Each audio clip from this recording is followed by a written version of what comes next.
Sa kanluran ng Palawan naman, pagtatayo ng mga pasilidad ang pinag-aanta ng militar sa pinagagawang spot list, partikular sa Pag-asa Island. Saksi si Chino Gaston.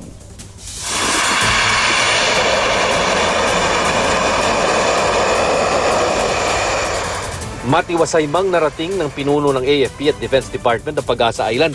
Bago nito, 4 na beses munang niradyohan ang sinakyan nilang C-130 aircraft. Ang nanita, mga Chinese na nakabase sa Subi Reef, teritoryo ng Pilipinas, na kanila nang tinayuan ng mga pasilidad. Protocol yan, procedural yan. We also reply that we are flying over Philippine territory. Hindi na nga ito ikinababahala ng ating Defense Secretary na inanunsyo pang magpapatayo tayo ng mga infrastruktura sa isla, kabilang ang fishport, desalination plant, power facilities at pagsisemento at pagpapahaba ng runway. Bago maghulyo, sisimulan na ang pagtatayo ng beaching ramp para maipasok ang mga construction materials. Bilang alter ego ng Pangulo sa larangan ng defense, patunay ba ito na ang strategiya ng gobyerno ay nasa gawa talaga at wala sa salita? Kasunod kasi ng pahayag na ito, I may go to Pag-asa Island to raise the flag there. inalo ng Pangulo ang China. Ang China sent word na please do not do that. Because of our friendship with China, I will not go there to raise the Philippine flag.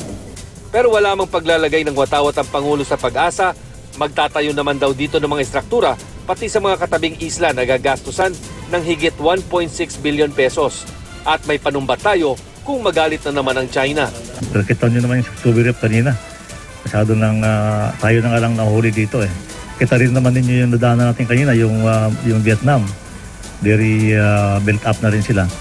So matagal na ito, dapat should have done this before. Mula rito sa tuktok ng lighthouse ng Pag-asa Island, kitang-kita natin ang napakaraming mga gusali at mga pasilidad na itinayo ng China dyan sa kalapit na Subi Reef. At pansin din natin ang napakaraming umaaligid na mga foreign fishing vessels sa Pag-asa Island.